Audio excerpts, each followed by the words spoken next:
예, 우리가 이제 현재 살펴보고 있는 것은 거짓 신앙 체계의 예배에 대해서 우리가 살펴보고 있습니다. 그 첫 번째 시간으로 지난주에 이제 거짓 신앙 체계의 예배를 드린 그 예를 한번 살펴보았죠. 그래서 이사야 시대 때 드려졌던 너무나도 많은, 그리고 너무나도 정성을 다해서 최선을 다해서 드렸던 예배임에도 불구하고 하나님께서는 받지 않으시고 오히려 싫어하시고 그 영역에서 이제 견디지 못하겠다라고 표현하시는 만큼 그렇게 이제 예배를 드렸던 이사야 시대의 예배를 봤죠. 근데 우리가 살펴봤지만 그들이 그런 성경적인 예배를 드리지 않았기 때문에 그러냐, 그것도 아니에요. 철저하게 성경적인, 성경에서 드리라는 예물들을 성경의 모양대로 그렇게 그들은 정성을 다해서 하나님 앞에 올려드렸습니다. 여러분들이 오늘도 시간을 내서 또한 하나님 앞에 물질을 드리고 또한 기도하면서 그렇게 예배드리는 그 모습하고 별반 다른 게 없어요.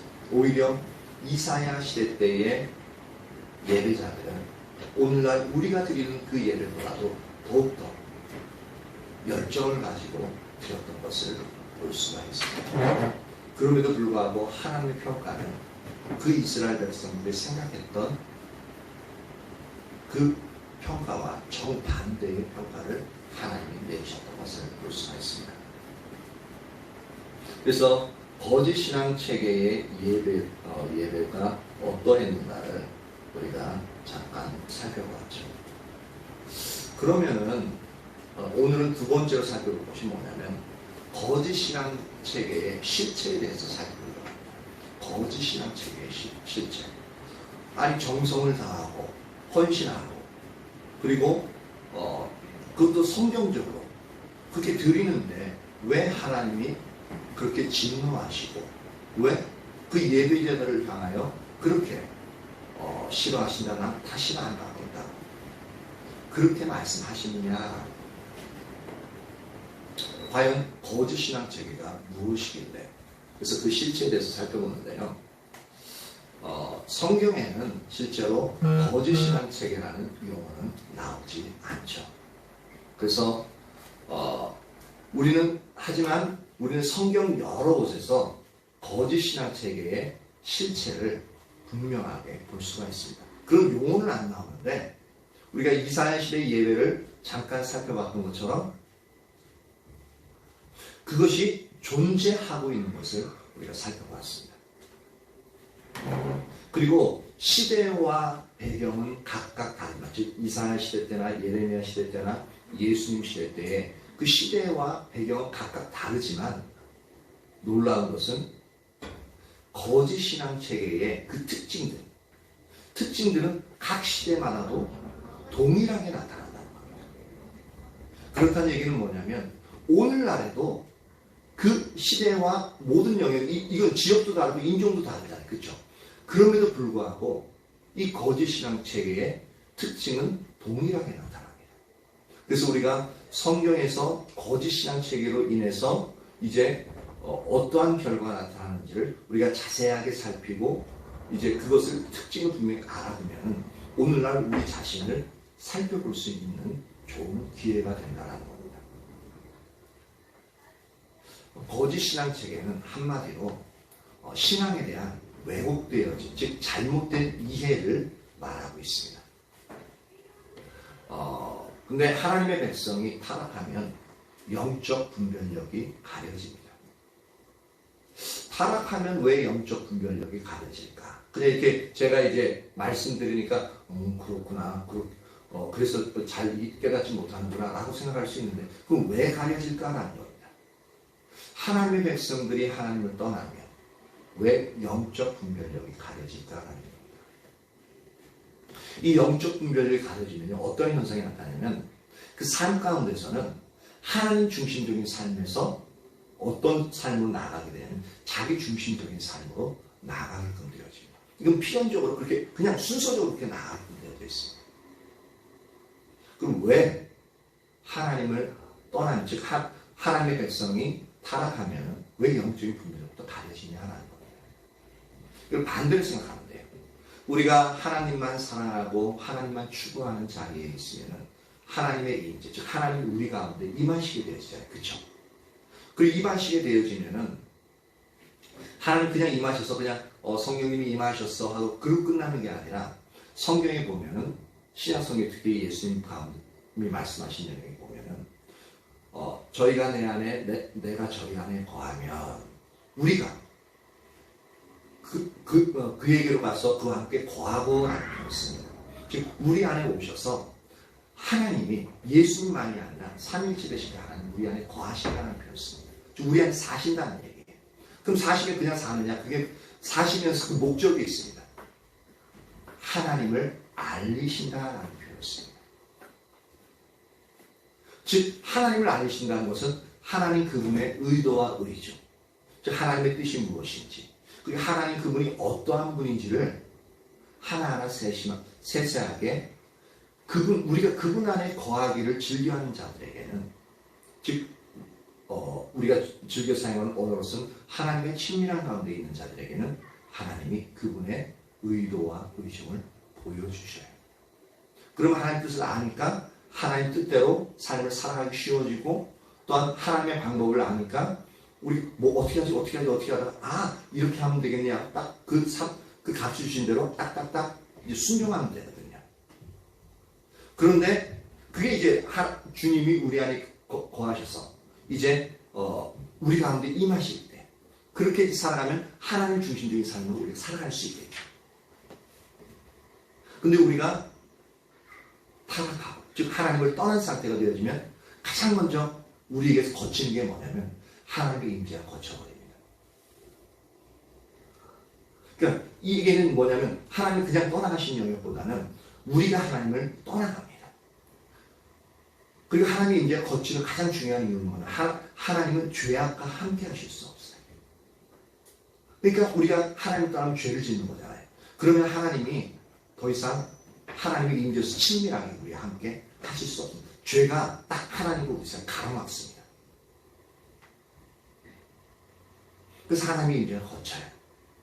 그러면 어떻게 됩니까? 하나님이 친밀함을 유지할 때는 하나님이 우리에게 하나님의 의도와 의중을 성령이 비추어 주셨는데 하나님의 임재가 거치니까 하나님 우리에게 말씀하지 않으셔요. 그리고 실제로는 그 말씀하셔도 우리 귀가 딱 닫혀버리고 우리 마음이 딱 닫혀버리다 보니까 깨닫지도 못하고 그런 말씀들을 딱 얘기 들으면 부담스러워합니다. 즉 듣지 않는다는 얘기죠. 이렇게 영적인 분별력이 가려져요.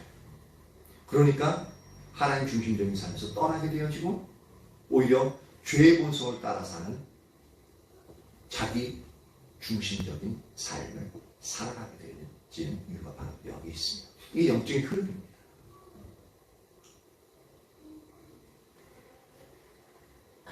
그러다 보니까 이러한 상태에서는 성경이 말하는 참된 신앙이 무엇인지에 대해 눈이 가려져 있기 때문에 신앙에 대해서 왜곡된 이해를 할 수밖에 없게끔 되어집니다. 그래서 탄생한 것이 거짓 신앙 체계예요. 거짓 신앙 체계 일부러 만든 게 아니라 하나님을 떠나면 자연스럽게 이게 만들어져요. 그러니까 우리도 마음에서부터 하나님 떠나면요 자연스럽게 우리 본성을 따라 살아가기 때문에 나도 모르게 거짓 신앙 체계의 삶을 살아가게끔 되어집니다.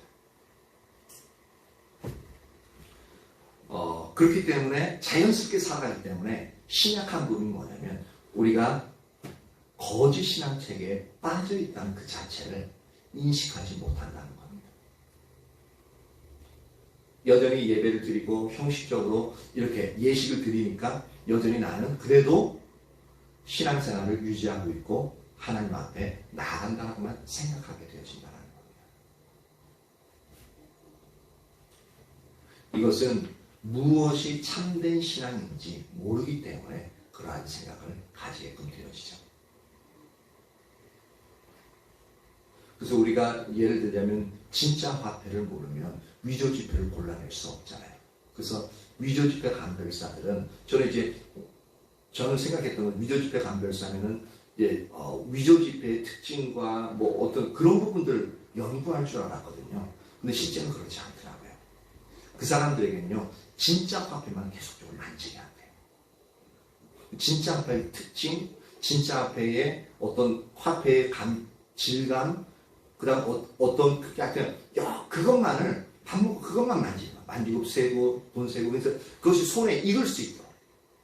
그래서 그러다가 어느 정도 되면요, 그 중간중간에다가 위조 지폐 하나씩 끼워 넣는데, 그러면서 다시 감별하라고 해요. 그러면 희한하게 딱 촉감이 틀린 게 있어요. 느낌이. 그럼 그걸 그때서 가르는다고 얘기를 하더라고요. 마찬가지로 우리가 참다운 신앙을 모르기 때문에 더욱 거짓 신앙체에 빠지게 되어지는 이유가 여기 있습니다.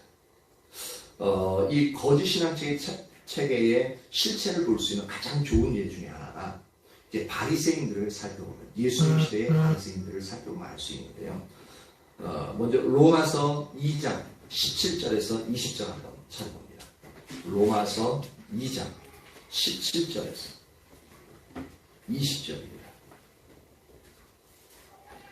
이 바리새인들은 누구보다 철저히 안식일을 지켰습니다. 진짜 철저히. 그리고 철저하게 10의 1조를 드렸습니다.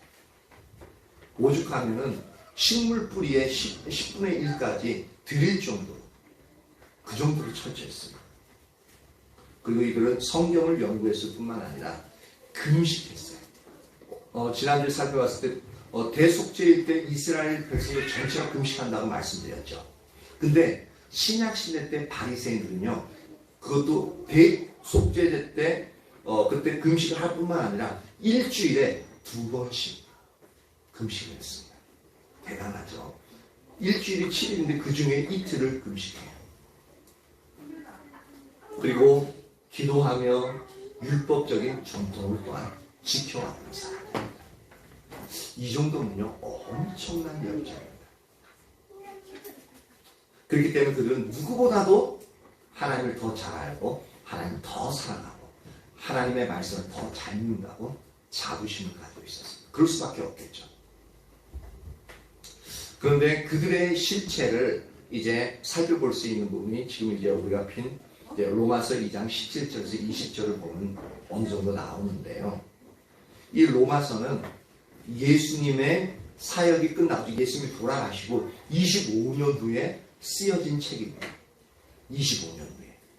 그러면 주후 57년에서 58년경에 이제 쓰여진 책입니다. 그래서 로마서 2장에 나오는 유대인들은 예수님 시대의 종교 지도자들과 같은 시대의 사람이라고 볼 수 있습니다. 그렇죠. 25년밖에 안 지났습니다. 예수님 당시 살아있었던 그 당시 있었던 바리새인들은 25년 지난 대부분은 살아있겠죠. 그렇죠. 그러니까 요 로마서 2장 17절에서 20절을 보면 그 당시 예수님 당시의 바리새인 종교 지도자들의 가치관이 어떠했는지를 우리가 엿볼 수 있습니다. 그래서 17절에서 20절 같이 한번 읽어보도록 하겠습니다. 시작. 유대인이라 불리는 내가 율법을 의지하며 하나님을 자랑하며 율법의 교훈을 받아 하나님의 뜻을 알고 지극히 선한 것을 분간하며 맹인의 길을 인도하는 자여 어둠에 있는 자의 빛이요 율법에 있는 지식과 진리의 모본을 가진 자로서 어리석은 자의 교사요 어린아이의 선생이라고 스스로 믿으니. 여기서 처음과 끝을 잘 봅니다. 처음에 17절 시작할 때 유대인이라고 불리는 내가라는 이렇게 주어가 딱 이제 대상이 딱 주어져 있죠. 그렇죠? 유대인이라 불리는 네가. 그 다음 20절의 끝에 뭐라고 하고 있어요? 동사가 스스로 믿으니라고 표현하고 있습니다. 그러니까 유대인들 자신이 스스로 생각하는 바가 이제 그 중간에 있다는 얘기입니다. 그러니까 그들이 자신을 어떻게 여기고 있는가를 우리가 이제 살펴보려고 합니다. 그 유대인들은 율법을 의지한다라고 말하고 있습니다. 근데 이 율법을 의지한다는 이 표현이요, 상당히 대단한 표현입니다. 어떤 거냐면 우리가 만약에 이 지금 신혼부부 예를 들자면 이 다원자매가 상수형제를 너무 사랑해. 물론 상수형제도 다원자매 사랑하겠죠. 그죠? 근데 사랑하다 보면 이제 특히 남자든 여자든 마찬가지. 특히 이제 여성적인 측면에 있어서 남성을 의지하는 영역이 좀 더 많이 늘어납니다. 뭘 해줬으면 좋겠고 더욱더 이제 요새는 또 여성 상위 시대 또 이제 그런 거 들으면 또 기분 나빠할 수도 있는데 기분 나빠하지 마세요.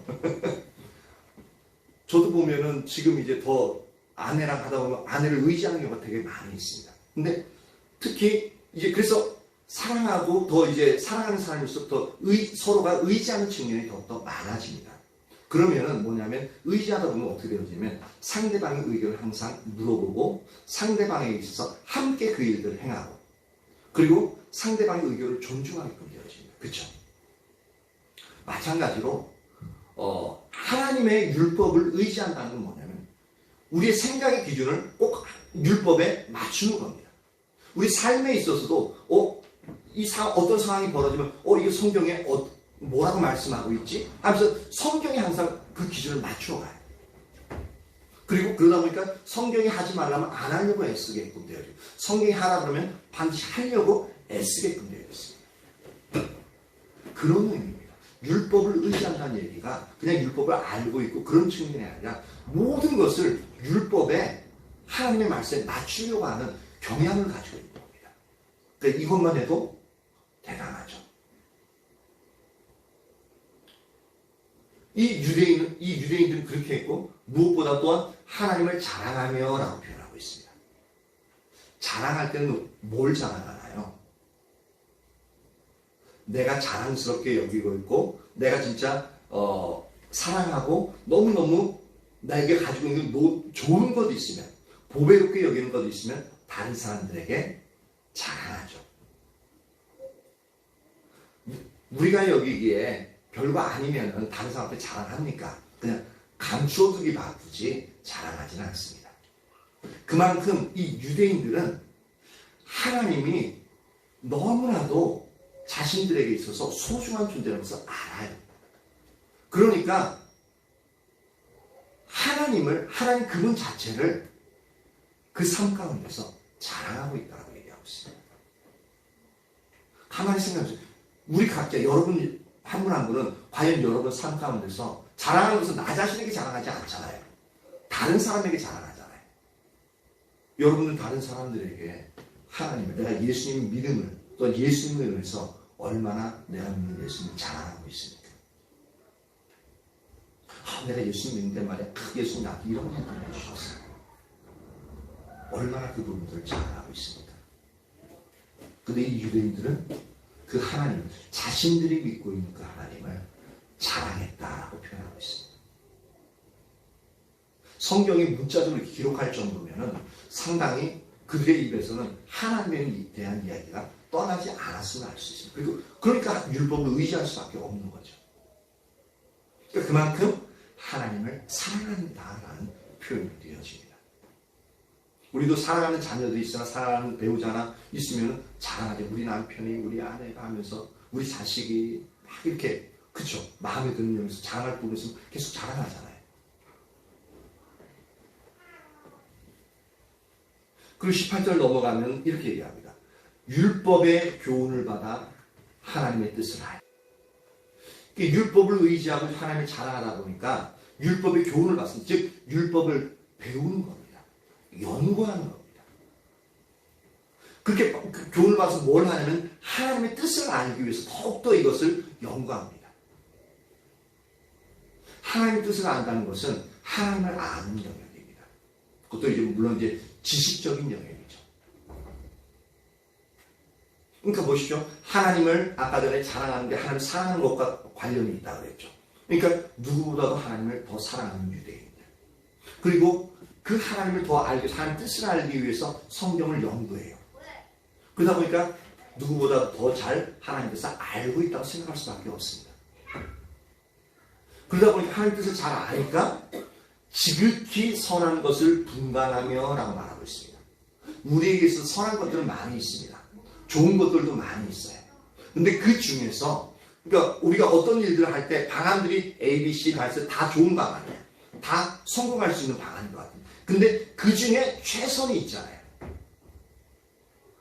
근데 여기서 뭐냐면 그 중에 여러 가지 선한 것이 있는데 지극히 선한 것을 분간한다라는 표현은 뭐냐면 여러 가지 선한 것들이 있는데 그 중에서도 하나님이 선하게 여기시는 것들을 선택할 줄 안다는 얘기입니다. 뭐 때문에? 율법의 지식을 알고 있으니까. 그 대단한 경지에 있는 사람들이에요. 얼마나 하나님과 열심인지를 이 짤막짤막한 구절에서 분명히 알 수 있습니다. 그리고 얼마나 자부심을 갖고 있냐면 자신을 맹인의 길을 인도하는 자라고 얘기하고 있습니다. 맹인은 진짜 눈먼 사람이 아니라 맹인은 앞을 보지 못하니까 가다가 물체에 부딪히잖아. 그러니까 인도자가 필요해요. 그러니까 자신들은 영적으로 눈먼 자들을 올바른 하나님의 뜻대로 인도할 수 있는, 왜냐하면 하나님 뜻을 아니까 인도할 수 있는 사람이라고 자신들은 그렇게 믿고 있는 겁니다. 그리고 어둠에 있는 자의 빛이라고 얘기를 하고 있습니다. 이건 좀 대단하죠. 모든 사람들이 어둠에 빠져 있어. 즉 하나님의 계명을 알지 못하는, 하나님 뜻을 알지 못하는 그 상황 가운데 빠져 있는데 자신들은 율법을 연구하고 하나님을 알고 율법을 의지하기 때문에 그들의 빛과 같은 존재라는 겁니다. 이거 대단한 자부심이죠. 여러분들이 예수님 믿으면서 예수님이 우리에게 대해서 예수님 믿을 때 뭐라고 표현하셨어요? 너희는 세상의 빛이라고. 빛이라고 선언하셨습니다. 그렇죠? 근데 다른 사람들에서 나는 너희들의 빛이야 라고 한 번이라도 말해보셨습니까? 그런 자부심을 가지고 있습니까? 오히려 내가 어둠의 존재에서 그런 영역을 똑같이 동일하게 살아가고 있기 때문에 빛이란 말을 못할 때가 더 많죠.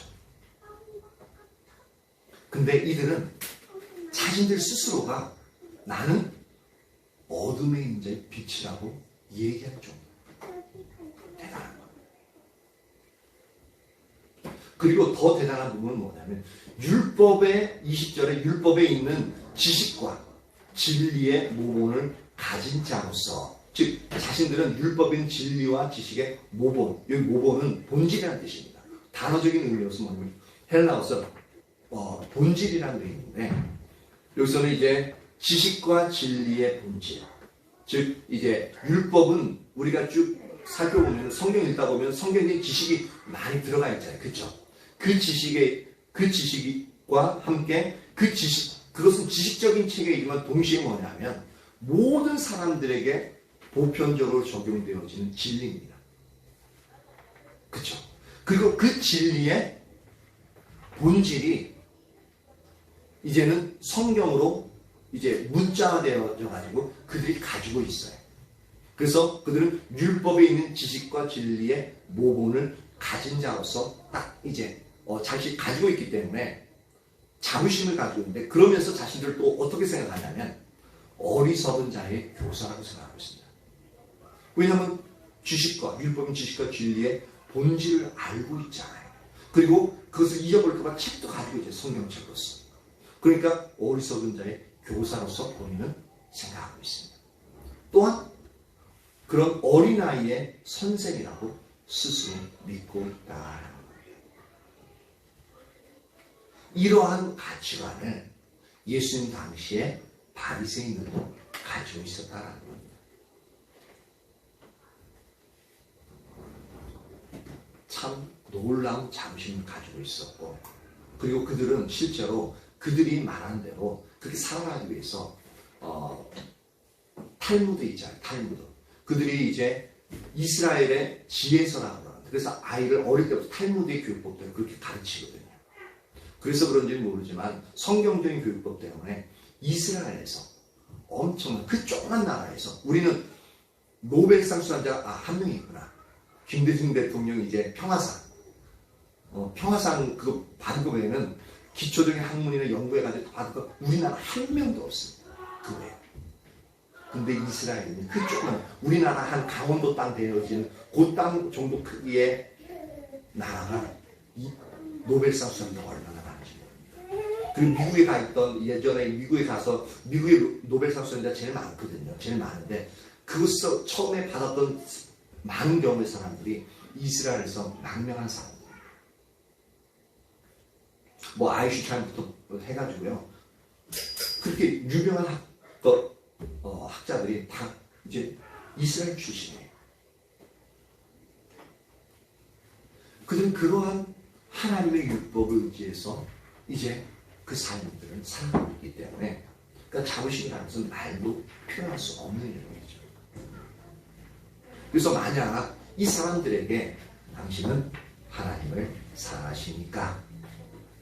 라고 물으면 어떻게 대답했을까요? 대답할 필요도 없어요. 물을 필요도 없는, 그냥 당연하다, 사랑한다 얘기합니다. 오늘날 우리에게도 만약에 여러분들에게 하나님을 사랑하십니까? 라고 물으면 어떤 분들은 사랑하죠 라고 하거나, 아니면 약간 그 대답하기로 쭈뼛쭈뼛 하는 경우가 더 많이 있을 수 있습니다. 근데 이 사람들은 생각도 없어요. 생각해보니 당연히 그렇다고 얘기합니다.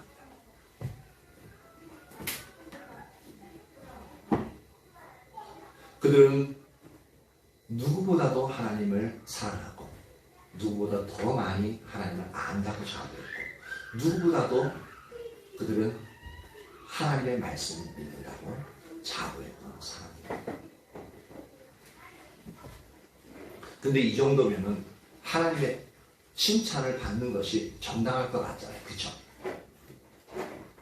흠을 찾아볼 수가 없어요. 너무너무 정당할 것 같은데. 근데 예수님 시대의 바리새인들을 향한 예수님의 평가는 그들이 생각했던 것과는 정반대의 평가를 내고 있는 것을 볼 수가 있습니다. 이게 상당히 의외적인 부분인데, 완전히 그 당시에 열정적이었던 그 바리새인들을 이 표현하면 어떻게 표현해야 되나? 완전히 묵사발을 만드는데, 묵사발도 완전히 그들의 인격을 이제 완전히 이제 이렇게 인격을 짓밟는다고 해야 되나? 아니면 그들이 자부심을 가지고 있는 그 자부심 그 자체를 완전히 짓밟아가지고 정신을 못 차리게 하는, 그 정도로 예수님이 그들에 대한 평가를 내립니다. 그러니까 예수님이 바리새인들의 미움을 받을 수밖에 없고, 나중에 십자가에 그들이 죽음되어서 못 박을 수밖에 없는 이유가 또 거기 있는 것 같아요. 그것을 한번 우리가 살펴봅니다. 요한복음 5장 37절에서 39절. 그들은 그 누구보다도 하나님을 더 많이, 더 잘 안다라고 했는데, 근데 하나님이신 예수님은 완전히 정반대의 말씀을 하고 있습니다. 37절에서 39절. 요한복음 5장.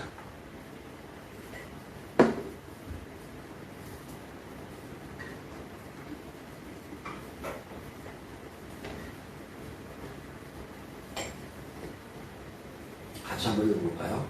시작. 또한 나를 보내신 아버지께서 친히 나를 위하여 증언하셨느니라.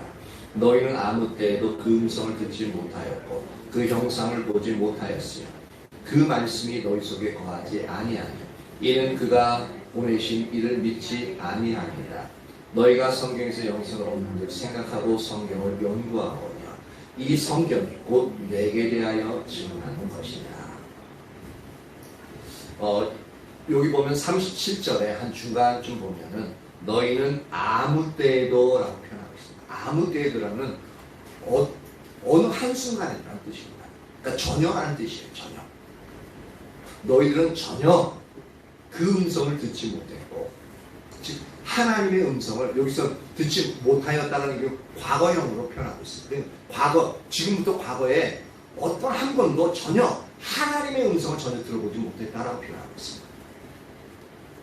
이 얘기는 뭐냐면, 하나님의 음성을 듣는다라는 것은 하나님의 관계 가운데서 그분이 들려주실 때 우리가 그것을 듣고 이해하는 영역이거든요. 근데 이러한 일들이 한 번도 없었대요. 이들은 성경을 연구하는 지금 신학자들보다 더 뛰어난 사람들이고, 이들은 성경 자체, 모세오경 자체를 암송하는 자들이었어요.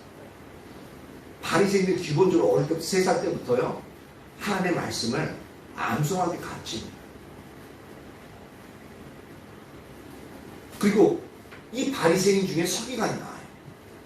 그 서기관이 되려면은 모세오경을 암송하는데 전혀 틀리지 않고 완전히 다 외운 사람, 그게 가장 기본적인 조건이에요.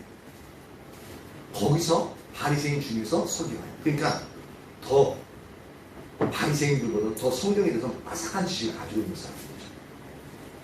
근데 이 바리새인들이 어느 때도 하나님의 음성을 듣지 못했대요. 이거 상당히 모욕적인 말입니다. 하나님의 뜻을 알고 있는데 근데 너희가 한 번도 하나님의 음성을 듣지 못했다. 즉 이 얘기는 뭡니까? 음성을 듣는다는 것은 인격과 인격이 대화를 나눌 때에 가능한 거잖아요. 그러니까 하나님과 나와의 인격적인 대화가 없었다는 거예요. 그래서 하나님의 음성을 듣지 못했다라고 얘기하는 거죠. 그럼 하나님의 음성을 듣는 그냥 나는 하나님이다 이제 그런 음성이 아니라 하나님이 하나님 뜻을 알려주시는 거잖아요. 그리고 하나님이 어떠한 분인지 알려주시는 그 음성을 말하고 있거든요. 그리고 그 형상을 보지 못하였다. 이것도 과거형으로 되어 있습니다. 그러니까 과거 어느 때에도 너희는 하나님의 형상을 보지 못했어. 이 형상은 우리가 말하는 눈, 코, 입을 말하는 게 아니라 하나님의 형상이 없잖아요. 왜냐하면 영이니까. 그러니까 이 형상은 하나님의 영광을 보는, 하나님을 직접적으로 만나는 것을 말하고 있습니다. 그러니까 너희는 과거에 어느 때도 하나님과 만난 적이 한 번도 없다. 하나님의 영광을 본 적이 없어. 그래서 하나님을 너희는 알지 못한다는 그런 얘기입니다. 하나님의 음성 듣지 못하니까 하나님 그 뜻을 알지 못하는 거예요. 하나님의 영광을 보지 못하니까 하나님 그분이 어떠한 분인지 지식적으로는 알고 있을지 모르지만 실제로는 경험해보지 못하는 거죠. 우리도 하나님에 대해서 관한 지식은 알고 있을 수 있지만 하나님 그분을 직접 만나지 못하니까 하나님 음성 듣지 못하고 하나님의 영광을 보지 못하니까 실제로 경험하지 못했을 수 있다는 거예요. 바로 그 얘기하고. 그러니까 38절을 넘어가는데 그 말씀이 그래서 여기 38절 우리나라 말성경에는 이제 접속사가 없는데 그래서 그로 인해 라는 단어가 원래 원문에 있습니다. 그래서 그것 때문에 그 말씀이 즉 그 말씀은 하나님의 말씀이 너희 속에 거하지 아니하니 즉 이건 현재형으로 쓰여 있습니다. 너희가 과거에 하나님의 음성을 듣지 못했었고 그리고 하나님의 영광을 보지 못했었기 때문에 지금 현재에 하나님의 그 말씀이 너희 속에 거하지 않고 있다라고 말하고 있습니다. 하나님의 말씀이 거하지 않는다. 이건 쉽게 생각하면 이렇습니다. 우리가 부모님이 우리에게 직접적으로 얘기하실 때 너희 관심해야 된다. 기억하고 있어. 그러면 어떻습니까? 우리가 이제 부모님 말씀이니까 그 말씀을 중요하게 여기고 그리고 그 말씀을 이루기 위해서 우리가 항상 기억하려고 그러잖아요. 그게 뭐냐면 우리의 마음속에 그 말씀을 담아두고 있는 겁니다. 마찬가지로 하나님의 음성을 들으면 하나님 뜻이 이런 거구나. 그리고 하나님의 영광을 보면서 하나님이 진짜 무엇을 하기를 원하시는구나. 하나님의 열망들을 느끼다 보면은 어떻게 합니까? 우리 마음속에 그 하나님의 뜻을 우리가 행하기 위해서 순종하기 위해서 우리의 마음속에 담아두죠. 그런데 하나님의 음성을 듣지 못했지? 하나님의 영광을 보지 못했지? 그럼 그 마음속에 그런 하나님의 뜻을 담아둘 그런 것이 존재하지 않잖아요.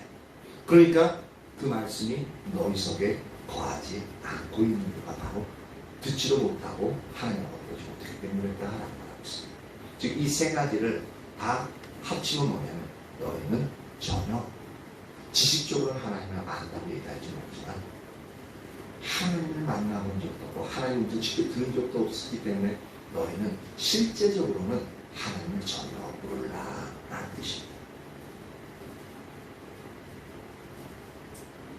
이게요, 그 당시에 최고의 종교 지도자들이 그 사회, 이스라엘, 유다 사회를 이끌어가고 있는 종교 지도자들에게 빡 때리는 말씀입니다. 엄청난 모욕적인 말이고요. 엄청나게 충격적인 말이에요. 그 주위에 바리새인만 있었겠냐라는 거죠. 그 종교 지도자들도 더 많은 수의 일반 백성들이 있었겠죠. 상당히 모욕적인 말이에요. 이 말 들으면 화가 나겠죠. 일단 너희들은 하나님을 몰라랍니다. 두 번째, 그들은 누구보다 하나님을 사랑한다고 했는데 예수님의 평가는 어땠는 겁니다. 42절 같이 한번 읽습니다. 시작. 다만 하나님을 사랑하는 것이 너희 속에 없음을 아노라. 종교 지도의 마음속에 그 누구보다도 하나님을 사랑한다고 그러니까 금식을 일주일에 2번씩이나 하잖아요. 그 구제도 항상 정기적으로 하고요. 누구보다도 기도도 많이 하고요. 철저하게 안식을 지키고 11조도 식물의 뿌리까지 10분의 1 바칠 정도. 실제로 율법에는 그렇게까지 하라고 얘기하고 있지 않거든요. 근데 그것까지 바칠 정도로 성경적으로 하나님 말씀 철저하게 지켜가는 그러한 사람이었습니다. 그러니까 이 사람들은 당연히 하나님을 사랑하니까 그렇게 얘기했죠. 근데 예수님은 너희는 하나님을 사랑하지 않아. 가장 그들이 생각하는 근본을 흔드는 말들. 세 번째, 그들은 누구보다도 하나님의 말씀을 철저하게 믿는다고 생각했던 사람입니다. 46절. 모세를 믿었더라면 또 나를 믿었으리니 이는 그가 내게 대하여 기록하였습니다. 이거는 이제 모세를 믿었다는 것은 모세 오경을 말하고 있습니다. 창세기, 출애굽기, 레위기, 민수기, 신명기 요 5권의 책. 요 부분을 갖다가 모세를 믿었더라면 즉 모세가 쓴 모세 오경이라고 너희가 철저하게 믿었더라면 이라고 했습니다. 그러면 나를 믿었을 거야. 왜냐하면 그가 즉 모세 오경에서 바로 오신 메시아 너희들이 그렇게 기다리던 오신 메시아 즉 나에 대해서 기록하고 있기 때문이야 라는 말씀하고 있죠. 47절. 그러나 그의 글도 믿지 아니하거든 어찌 내 말을 믿겠느냐. 즉 모세 오경에 기록되어진 하나님의 메시아를 보내실 것을 이야기하고 있는데 그 성경 모세 오경 너희들이 믿는다고 자랑하고 있는 그 율법에서 너희가 믿지 않기 때문에 오늘 내가 말씀의 본체 대신 그 너희가 기다려왔던 메시아인 내가 왔어도 너희가 믿지 않는 이유가 바로 거기 있어. 즉 얘기가 뭐예요? 너희는 하나님의 말씀을 믿지 않고 있어 라고 말합니다. 참 이건 놀라운 선언입니다. 놀라운 선언이고 그 당시에 종교 지도자들을 모욕해도 한참 모욕할 뿐만 아니라 그러니까 이 사회 전체를 뒤흔드는 말입니다. 그러면은 이렇게 되어지면요 예수님이요 나를 따르라 그러면요 그 외에 그러니까 일반 백성들은요 곧장 예수님 따르는 것 되겠어요. 완전히 오늘날에 완전 청년 혁명가라고 보면 됩니다. 아주 신선하면서도 혁명적이고 카리스마 넘치는 그리고 놀라운 기적들을 행했잖아요. 그러니까 예수님이 나를 따라라 저들을 잡아라 그러면요 그 엘리야가 850명의 이제 바알 선지자 아세라 선지자들 그 능력되게 해놓고 이제 이기니까 바알 선지자들 400명 다 잡으라 그래서 다 잡아 죽이라고 했을 때 모든 사람들이 그것에 있던 이스라엘 백성들이 그 바알 선지자를 잡아 죽였더라. 그 일들이 예수님의 한마디 일어날 수 있는 상황입니다. 그럼 바리새인들은 상당한 위협의식을 느끼겠죠. 사회적으로 상당히 불안한 요소가 예수라는 이 시골 목수 한 명에 의해서 완전히 이스라엘 사회가 완전히 좌지우지 될 수 있는 그런 상황입니다.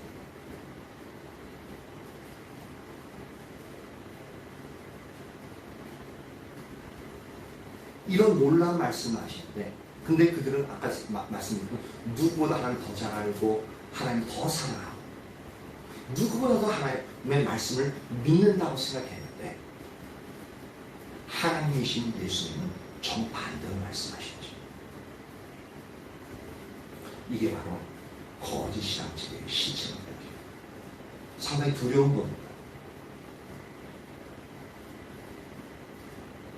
지금 뭐냐면 이 종교주의자들은 하나님을 아는 것, 하나님을 사랑하는 것, 하나님의 말씀을 믿는 것에 대한 성경에서 말한 바와 이해하고 예수님의 이해와 전혀 다른 이해를 가지고 있는 거죠. 즉 성경에 우리 신앙의 가장 기본적인 영역에서부터 다른 이해를 가지고 있는 거예요. 우리가 그럴 수 있어요. 신앙에 대한 종교 시절의 이해와 신앙에 대한 하나님의 이해가 완전히 달라진 거죠. 그래서 거짓 신앙제가 엄청 무섭습니다. 그래서 그들은 자신들의 관점에서는 신앙생활을 너무너무 잘하고 있다고 자부심을 가지고 있었지만 하나님의 관점에서는 하나님을 천리만리 떠나 있는 그들이었다라는 거예요. 더 나아가서 그들은 하나님의 관점을 전혀 몰랐기 때문에 자신들이 얼마나 하나님을 떠나 있었는지도 그조차도 몰랐습니다. 그러니까 영적 분별이 완전히 갈려있는 상태죠. 그래서 이 거짓 신앙체가 그렇게 무섭습니다. 그래서 우리도 경각심을 가져야 돼요. 그러면 거짓 신앙체가 뭐냐라는 겁니다. 세 번째로 살펴볼 것은 거짓 신앙체의 정의에 대해서 살펴보려고 합니다. 그럼 거짓 신앙체가 뭐길래 완전히 진짜 우리는 그렇게 종교 시대들도 성경을 따라서 그렇게 하려고 그러는데 예수는 전혀 반대로 판단을 내리시냐라는 겁니다. 그 세 가지의 부분이 있는데 그 부분을 한번 살펴보려고 합니다. 첫 번째는 이제 거짓 신앙책에는 교리가 잘못된 것을 나에게 안다라는 겁니다. 우리는 이제 거짓 신앙책이라는 단어를 딱 들으면 교리가 잘못됐겠지. 그렇게 당연히 그럴 수밖에 없지. 라고 생각하는 것이 일반적이고 그렇게 이제 생각하기 쉽습니다. 근데 실제로 거짓 신앙체가 이제 교리가 잘못된 영역이 없는 게 아니에요. 없는 건 아닌데 비슷하면서도 중간중간에 잘못된 영역들이 있습니다. 그리고 거짓 신앙체 이제 교리가 완전히 잘못하면 그건 이단이죠. 그렇죠? 그럼 그런 것들은 쉽게 분별할 수 있습니다. 근데 거짓 신앙체계는요, 많은 경우는요, 교리적인 영역에서 전혀 틀리지 않는다는 데 여기 문제가 있습니다. 그러니까 분별을 못해요. 그래서 교리적으로는 전적으로 옳지만, 다시 잘 들어보십시오. 교리적으로는 전적으로 옳아요. 전혀 틀린 게 없어요. 옳지만 철저하게 거짓 신앙체계에 빠져서 하나님과 상관없는 삶을 우리가 살아갈 수 있다는 것을 우리가 알아야 됩니다. 이게 무서워요. 그래서 그것을 이제 가장 잘 보여주는 예가 있습니다. 마태복음 23장. 마태복음 23장 1절에서 3절을 봅니다. 마태복음 23장 1절에서 3절.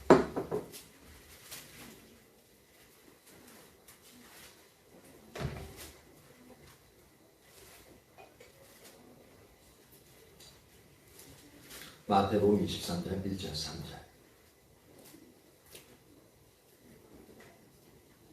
같이 한번 읽어볼까요? 시작. 이에 예수께서 무리와 제자들에게 말씀하여 이르시되 서기관들과 바리새인들이 모세의 자리에 앉았으니 그러므로 무엇이든지 그들이 말하는 바는 행하고 지키되 그들이 하는 행위는 본받지 말라.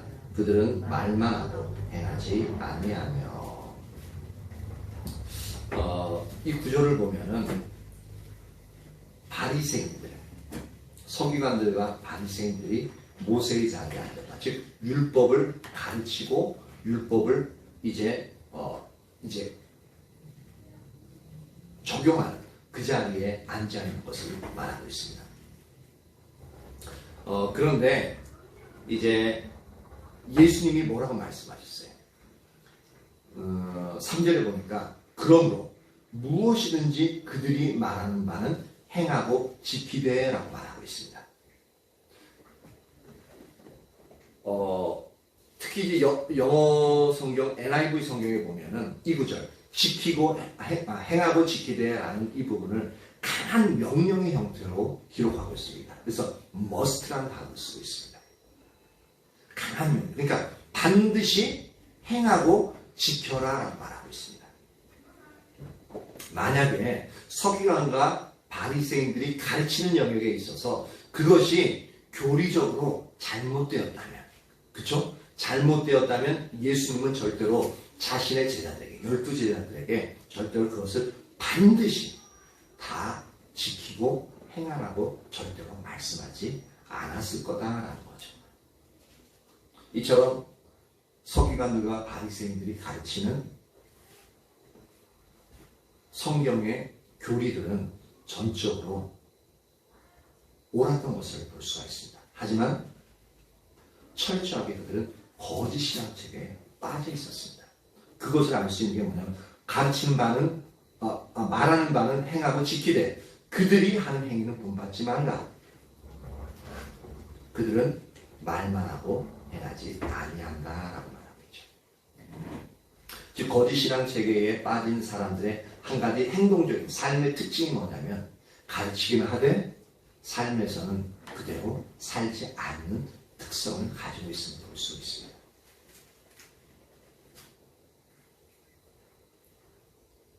그러니까 그런 부분을 가지고 우리가 믿는 그대로 삶을 살아가고 있는가, 우리 자신을 점검해 볼 필요가 있겠죠.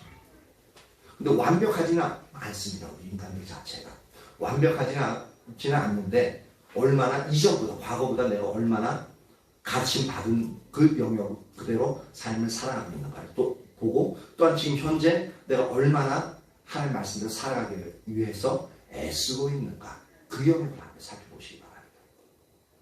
그런 영역이 없다면 우리는 이미 거짓 신앙체계에 빠져서 그냥 형식적으로만 신앙생활, 종교생활을 하고 있는 것입니다. 로이드 존스 목사님은 이 부분에 대해서 이렇게 그의 책 부흥에서 이렇게 얘기하고 있습니다. 이 거짓 신앙 체계를 그는 뭐라고 그러냐면 죽은 정통주의다라고 얘기하고 있습니다. 그래서 보수교단, 제가 이제 자라나길 어디서 자랐냐면은 신앙생활 때 이제 고신 측에서 자랐습니다. 고신 측에서 자라났고 그 전에 처음 신앙생활 시작할 때는 지금 이제 합동 측 이제 총신대 이제 그쪽 계열에서 자랐기 때문에, 그러니까 자라나는 것이 전부 다 보수적인 장로교에서 자라났어요. 그러니까 대부분 특징이 뭐냐면 정통을 내세우고요, 진리, 말씀 그걸 얼마나 강조하는지 모릅니다. 그런데 그는 이제 로이드 존스 목사님이 이 거짓 신앙책을 죽은 정통주의라고 얘기하면서 그가 말하는 죽은 정통주의는 어떤 거냐면 교리적으로는 전적으로 옳다라고 말하고 있습니다. 교리적으로는 틀린 게 없어요.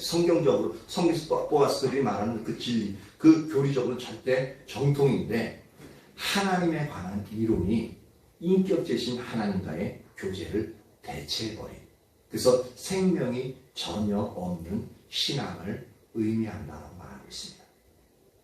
즉 하나님에 관한 지식이 인격체이신 하나님과의 교제, 실제적인 면에서 교제를 대체해버려요.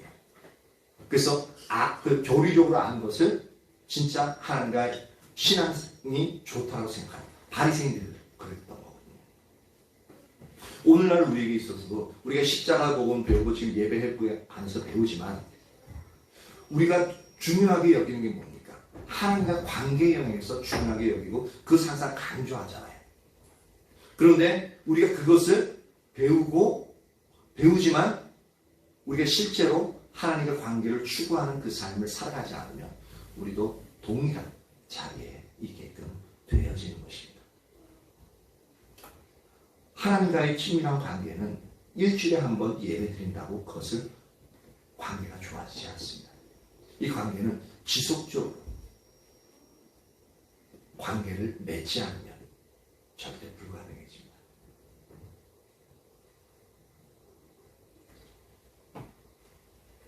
그러면서 그는 이 죽은 정통주의를 어떻게 또한 평가하냐면 기독교 역사에서 이단 못지않게 가장 위험한 것이다 라고 표현하고 있습니다.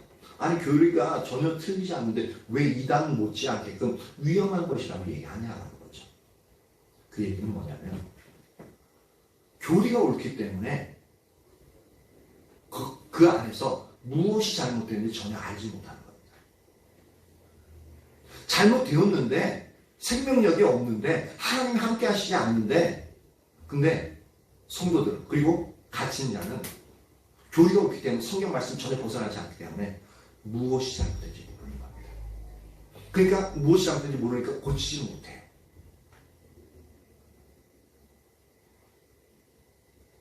그러니까 이단과 동일한 위험성을 가지고 있다는 얘기가 바로 그겁니다. 이게 상당히 두려운 말입니다.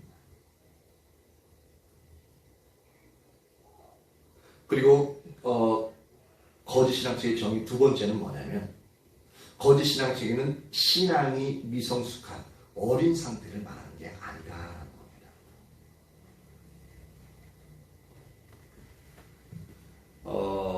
우리는 거짓 신앙체계에 빠진 것 같아. 거짓 신앙체 얘기하면 그가 신앙이 어리니까 그렇지. 이제 좀 더 이제 성숙하고 자라나면은 그거는 참 이제 미성숙하지 않아. 그거는 이제 거짓 신앙체에 빠진 거는 이제 처음 신앙생활 시작할 때는 그렇지. 상당히 설득력 있게 보이잖아요. 근데 실제는 그렇지 않습니다. 물론 그런 부분이 전혀 없다라고는 아닙니다. 있습니다. 있는데 근데 이 말이 옳지 않습니다. 예를 들자면 우리가 앞에서 이제 이사야서 1장에서 우리가 살펴봤듯이 이사야 시대 사람들의 그 신앙을 살펴보면 잘 알 수가 있습니다. 그들은 모든 예배를 철저하게 드렸죠. 그리고 성경적으로 많은 희생을 무수히 드렸습니다. 그리고 많이 기도했고 많이 금식했습니다. 하나님이 인정하시잖아요. 그렇죠? 근데 이들의 신앙이 미성숙하다고 얘기할 자가 어디 있겠습니까? 그러니까 이들은 결코 신앙이 미성숙한 상태가 아니었죠. 근데도 신앙에 대한 잘못된 이해로 인하여 거짓 신앙체에 빠져 있었던 것을 볼 수가 있습니다. 이 사실을 바리새인들의 경우를 살펴보면 더욱더 분명하게 알 수 있는데요. 그들은 소위 신앙이 어린 자들이 아니었습니다. 정반대였죠. 그들은 자신들을 이제 신앙이 어린 자를 위한 아까 살펴봤지만 선생이라고 분명히 그들은 자부하고 있었습니다. 하지만 그들은 동일하게 이스라엘 시대의 이스라엘 백성들이나 이 바리새인들이나 동일하게 신앙에 대한 그릇된 이해를 가지고 있었습니다. 이것은 오늘날도 마찬가지죠. 오늘날 이 거짓된 신앙체계는 소위 어린 성도들만 빠지는 함정이 아니다라는 거죠. 오히려 이 거짓 신앙체계에 잘 빠지는 사람들이 누군지 아세요? 저 같은 목사나 장로, 권사, 안수집사 소위 신앙을 열심히 한다라고 신앙이 열심히 있다고 생각하는 그리고 좀 지식적으로 안다고 하는 사람들이요. 이 거짓 신앙체계에 더 잘 빠집니다. 통일교 이제 문선명 이제 그 거짓 신앙 이게 완전 이단적인 교리잖아요. 그렇죠? 교리가 오늘 완전히 다릅니다. 완전히 틀려요. 그러면 거기에는 그냥 잘 모르는 사람들, 근데 그 사람들이 기독교인들이 접근하잖아요. 그렇죠? 그래서 제가 아는 이제 목사님 교회도 한참 이제 부흥되어 가고 있는데 한 무리의 사람들이 딱 들어오더니 너무너무 순종 잘하고 그 교회는 너무 잘 섬기고요. 그 사람들 때문에 막 목사님이 기분 너무 좋은 거예요. 왜냐하면 교회 너무 잘 섬기니까 이러다 금방 부흥되겠다 싶은 그런 상까지 갔던 거예요. 근데 그러다가 한 몇 개월 있다가 어느 순간 성도들이 안 보이더래요. 알고 봤더니 신천지에서 신퇴해가지고 거기 있는 성도들 잘 관계 맺어가지고 싹 데려가는 거예요. 그때 엄청 충격을 먹었다고 얘기합니다. 거짓된 신앙인데도 불구하고 이단인데도 불구하고 교리가 완전히 다른데도 불구하고 성도들이 넘어가요. 근데 이거는 교리가 잘못되지 않았어요. 그러니까 더 빨리 넘어가는 당연한 거죠. 넘어가는 줄 모르게 넘어가요.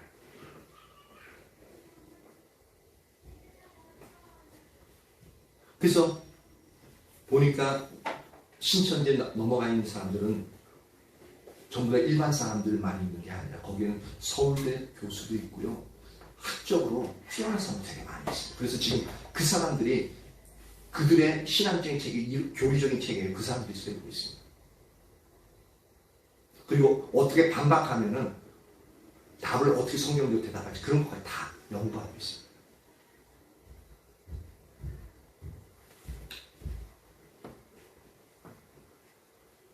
예수님도 그 자신이 가장 사랑하는 12제자들을 향해서 그 거짓 신앙체계, 그 당시에 거짓 신앙체계라는 용어를 안 썼죠. 거짓 신앙체계에 대해서 조심할 것을 어떠한 언어로 표현하고 있냐면 바리새인의 누룩을 조심해라 라는 그 영역으로서 제자들에게 수도 없이 그렇게 경계의 말씀을 던지셨던 것을 볼 수가 있습니다. 제가 그 영역들을 몇 군데만 읽어보도록 하겠습니다. 마태복음 16장 6절과 11절에 보면 이렇게 얘기합니다. 예수께서 이르시되 삼가 바리새인과 사두개인들의 누룩을 주의하라 하시니, 여기서 누룩은 바리새인과 사두개인의 교훈을 말하고 있습니다.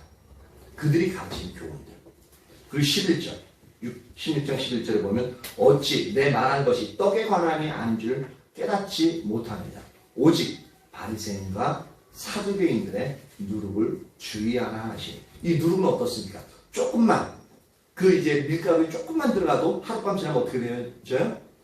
밀가루 전체, 반죽 전체를 완전히 발효시켜버리는 거죠. 마찬가지로 바리새인이나 사두개인의 누룩, 그러니까 교훈을 조금이라도 받아들이면 어떻게 된다는 얘기예요? 여태까지 예수님이 가르쳐 놓았던 그 교훈들, 그게 전부 다 무효가 돼가지고 거짓 신앙 체계로 그들의 교훈으로 가득 채워진다는 겁니다. 그래서 누룩이라는 표현을 쓰는 겁니다. 그리고 마가복음 8장 15절에서 이렇게 얘기합니다. 예수께서 경고하여 이르시되 삼가 바리새인들의 누룩과 헤롯의 누룩을 주의하라 하시니, 이것도 마찬가지입니다. 그리고 누가복음 12장 1절에 그동안에 무리 수만 명이 모여 서로 밟힐 만큼 되었더니 예수께서 먼저, 여기 먼저라는 표현을 보시죠. 먼저 제자들에게, 즉 자신이 데리고 있는 12제자들에게 얘기하고 있습니다. 말씀하여 이르시되 바리새인들의 누룩 곧 외식을 주의하라 말하고 있습니다. 그러니까 예수님은 모든 무리에 대해서 얘기한 게 아니라 예수님이 가장 특별히 관심 가지고 기르고 있는 가장 가까이 예수님과 가장 많이 아는 자들에게 종교 지도자들의 그 교훈들을 주의하라. 그러니까 주의하라는 얘기는 뭐예요? 무조건 받아들이지 말라 그런 얘기가 아닙니다. 분별해보라는 거예요. 무엇이 옳고 무엇이 그른지. 그리고 왜냐하면 이들이 말하고 가르치는 바는 반드시 지키되라고 아까 전에 우리가 살펴봤죠. 그러니까 무조건 다 배격하라는 얘기가 아니라 그들에게 있어 성경적으로 옳은 영역들을 받아들이고 지켜 행하지만 그들이 잘못되게 가르친 누룩과 같은 잘못된 거짓 신앙 체계에서 오는 그런 교훈들이 있다는 겁니다. 그런 것들은 너희가 분별하고 그것들을 주의해서 버리라는 그런 의미가 함축되어져 있는 부분입니다. 그것을 누구에게 얘기해요? 예수님 가장 가까이 있는, 예수님 가장 많이 아는 제자들에게 얘기하고 있습니다. 즉 오늘날 우리가 예수님에 대해서 잘 배우고 십자가 복음 배우고 잘못된 거짓 신앙을 배우는 우리에게 있어서 이 말씀들이 우리에게 아주 경계로서 우리가 경계심을 가져야 된다는 얘기입니다. 그래서 거짓 신앙적인 신앙이 미성숙한 어린 상태를 말하는 것이 아니라는 겁니다. 마지막으로 세 번째로 거짓 신앙체계 정의에서 거짓 신앙체계는 성경적인 지식이나 지능의 문제가 아니라는 겁니다. 그래서 거짓 신앙체계에 빠지면 그 성경 몰라서 그렇지 안다고 어떻게 그렇게 하겠어. 성경 모르니까 이단에도 빠지고 그러지. 근데 그 말이 전혀 틀린 말은 아니잖아요. 근데 그 말이 전적으로 옳지는 않습니다. 어디서 알 수 있냐면 예레미야 5장 4절 5절 한번 우리가 펴봅니다. 예레미야서 구약성경 예레미야 5장 4절과 5절입니다.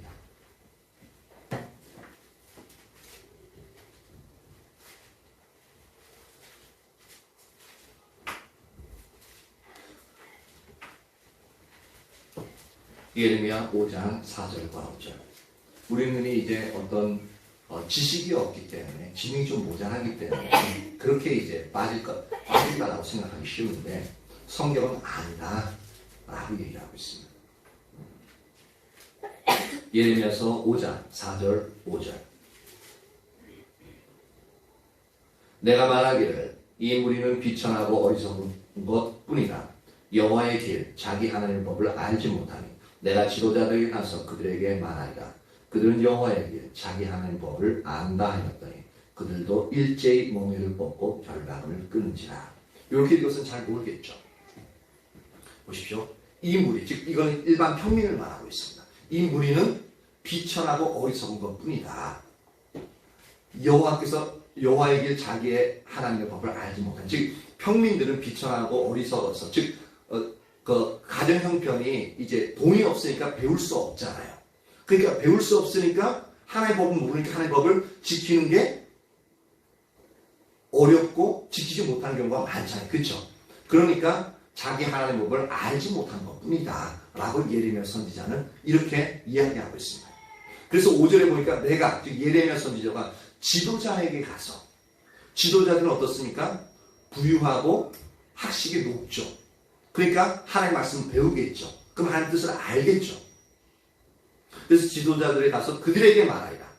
그들은 여호와의 길, 자기 하나님 법을 안다 해야 돼. 그들 스스로가, 우리들은 여호와의 길 그리고 하나님 법을 알아. 그러니까 그 얘기는 뭐냐면 우리가 알고 그대로 삶을 살아간다 라는 표현입니다. 근데 예레미야가 보았더니, 그 지도자들 보았더니 그들도 일제히, 그들도라는 얘기는 뭐냐면 잘 알지 못하는 평민들과 마찬가지로 그들도 마찬가지라는 겁니다. 그들도 일제히 멍에를 꺾고 결박을 끊은지라. 이건 약간 설명이 필요한데 뭐냐면 여기서 멍에라는 것은 소들이 매는 멍에를 말하고 있습니다.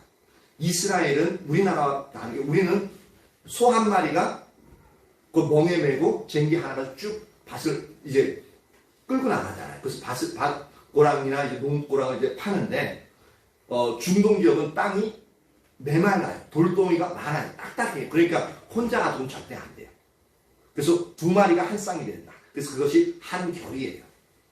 한 결이. 그러니까 한 결이는 두 마리가 이제 한 쌍이라는 얘기인데, 여기서 보면은 일제히 멍에를 꺾었다는 얘기는 한쪽은 뭐냐면 하나님이 그 멍에를 쥐고 있다는 얘기입니다. 그리고 한쪽은 이스라엘 백성들이 그 멍에에 이제 같이 묶여 있는 거예요. 하나님과 이제 이스라엘 백성. 그러니까 그런데 그 멍에를 매면 어떻게 돼요? 하나님이 앞으로 가면 묶여 있는 이스라엘 백성도 어떻게 해요? 앞으로 갈 수밖에 없겠죠. 그러니까 하나님 뜻이 전진하는 거예요. 그럼 이스라엘 백성도 전진해야 돼요. 그게 멍에를 따라가는 거예요. 하나님과 동행하는 거잖아요. 근데 이스라엘 백성들이 그러기 싫은 거야. 그럼 어떻게 돼요? 그렇게 싫으면 어떻게 돼요? 멍에를 벗는 게 가장 좋은 방법이에요. 그러니까 멍에를 깨트려버려요. 깨트리고 결박을 끊는다는 것은 소위 이제 그 멍에를 묶기 위해서 멍에 줄들이 이제 소에 묶여 있잖아요. 그것을 스스로가 끌어내는 거예요. 그래서 하나님과 저는 상관없이 내 뜻대로, 내 방향대로 가겠다는 얘기입니다. 즉 하나님의 법을 알고 길을 아는 지도자들이 안 믿는, 잘 알지 못하는 평민들과 동일하게 하나님의 주권에서 벗어나서 자기 중심적인 삶을 살아가는 그 영광을 말하고 있다는 겁니다. 즉 이 얘기는 뭡니까? 거짓 신앙체계는 성경적인 지식이 부족해서 거짓 신앙체계에 걸리는 게 아니라는 겁니다. 지능적으로 모자라기 때문에, 지도자는 지능적으로 뛰어나잖아요. 모자라기 때문에 거짓 신앙체계에 빠지는 게 아니라는 겁니다. 거짓 신앙체계는 영적 분별력과 관련이 있습니다. 보지 못하니까, 듣지 못하니까, 깨닫지 못하니까 내 본성을 따라 내 방법대로 신앙생활을 행하는 겁니다. 그러니까 잘못되어져요. 또한 이 거짓 신앙체계는 하나님에 대한 우리 각자의 마음 자세와 관련이 있습니다. 우리가 하나님에 대해서 어떠한 자세를 가지고, 지금 여러분들이 예배드리러 왔을 때 지금 현재의 마음 자세도 또한 어떠한 마음 자세로 지금 하나님의 말씀을 경청하고 있는가를 한번 살펴보십시오. 내가 진짜 하나님의 말씀을 듣고 그대로 하나라도 다 지키지 못하지만 하나는 배우는 만큼 지키려고 애쓰고자 하는 그 마음을 가지고 있는지, 아니면은 그냥 이제 어쩔 수 없이 주일이니까 그냥 와서 듣고 앉아있는 상태로 있는 건지, 그 부분을 한번 생각해 보십시오. 하나님에 대한 마음의 자세, 그리고 우리의 영적 분별력과 따라서 우리가 거짓신앙에 빠지는지 빠지지 않는지가 결정되어진다는 겁니다. 만약에 듣고서 까맣게 있고 행하지 않으면 우리는 그냥 습관적으로 신앙생활을, 즉 종교생활을 하게끔 되어집니다. 그러면 그 종교생활을 어떻게 해요? 내가 하고 싶을 때 하고 하기 싫으면 안 하고, 즉 우리는 이제 거짓신앙 체계에 빠질 수밖에 없다는 겁니다. 나만을 위해서 신앙을 하게끔 되어지는 거죠. 이처럼 우리가 거짓신앙 체계의 이제 정의에 대해서 우리가 살펴봤습니다. 첫 번째는 거짓신앙 체계는 뭐라고요? 뭐라고 그랬죠? 처음에? 잘 안 들려요. 교리가 잘못된 게 아니다라는 것. 그 두 번째는 뭐였죠? 거짓신앙 체계는 신앙이 미성숙한 어린 상태를 말하는 게 아니다. 세 번째는 이제 좀 전에 했으니까 기억하고 계시겠죠? 세 번째는 우리 영광 고기만 끄덕거리지 말고 성경적인 지식이나 지능의 문제가 아니다. 즉 이것은 뭐가 문제라고 했습니까? 영적 분별력의 문제다. 그리고 하나님께 대한 우리의 어떠한 자세를 가지고 있는가, 이게 문제다라는 겁니다. 저와 여러분 모두에게 있어서 이 영역을 분명히 이제 기억하시고, 그리고 그렇기 때문에 우리가 CBS나 CTS 기독교 방송에서 선포되어지는 말씀들이 있잖아요. 그 말씀들도 무조건 듣지 마십시오. 상당히 위험할 수 있습니다. 내가 듣기에는 좋을 수는 있습니다. 내가 듣기에 은혜로울 수도 있어요. 근데 그것을 분별하지 못한다면 제가 말하는 거는 안 듣는 편이 더 좋을 수 있습니다. 그러면 어떻게 하느냐? 그러면 목사님 설교만 듣느냐? 아니요. 제 설교만 들으라는 얘기 아니라 생물교회 선교회에 이제 하나님 중심적으로, 물론 이제 기독교 방송에서도 하나님 중심적으로 거짓 얘기만 하는데 그런 얘기는 아닙니다. 그 안에서도 진짜 하나님만 삼아서 성경적으로 이렇게 선포하시는 말씀들이 많이 있습니다. 근데 그것을 분별할 이제 능력이 없다면, 그래서 안 듣는 편이 더 좋을 거다라는 얘기가 되어지는 거죠. 그래서 선교에서 이제 선교에 이제 리더 목사님들이 있는데, 뭐 포도나무 교회나 이제 미안교회, 그 외에 이제 뭐 영광교회나 이렇게 하듯이 그곳에서 이제 말씀을 진짜 듣고 싶다면 그곳에서 어떠한 말씀이 선포되어지는지 그것을 더 주의 깊게 들어보시기 바랍니다. 그리고 컨퍼런스가 행해졌을 때 컨퍼런스 시리즈들, 그 다음 시리즈 설교들 많이 있으니까 언제든지 인터넷에 들어가면 그런 모든 부분들이 다 유튜브에도 또 다 올려져 있습니다. 그것들 위주로 찾아서 들으십시오. 그렇게 해서 이제 분별력이 생기면은 이제 한번 어느 정도 이것이 신앙적인 체계가 딱 이론적인 체계가 잡혀지면 한번 CBS나 CTS 그런 이제 방송도 들어보면 어느 부분에서 틀리고 어느 부분에서 맞고 이 부분은 어떤 부분인지 딱 분간이 되어집니다. 그러면은 이제 우리가 들을 때 어느 것은 버리고 어느 것은 성경적이니까 이제 취해야 될 것, 그것을 알 수 있다면 그것을 얼마든지 우리가 분별해서 들을 수 있습니다. 근데 아직까지 내가 그런 정도가 안 된다면 이제 먼저 하나님 중심적인 메시지를 전하는 그 설교들을 이제 여러분들이 찾아서 듣는 부분이 너무나도 필요합니다. 저와 여러분 모두에게 있어서 이제 거짓 신앙 체계에 빠지지 않기 위해서 영적 분별력, 즉 하나님의 친밀한 관계 가운데서 하나님 뜻을 알게 되어지는 그 영역을 추구하는 영역이 절대적으로 필요합니다. 그리고 또한 항상 배우고자 하는 하나님께 대해서 하나님께 대한 배고픔의 자세들, 그리고 그 말씀을 듣고 행하고자 하는 그 마음의 자세들을 가지고 우리가 그렇게 신앙생활을 한다면 저와 여러분의 삶은 항상 이렇게 자라나가는 신앙이 되어질 것이고, 그리고 하나님 앞에서 귀한 신앙을 가지게 되어질 겁니다. 그러한 은혜가 저와 여러분 모두에게 있기를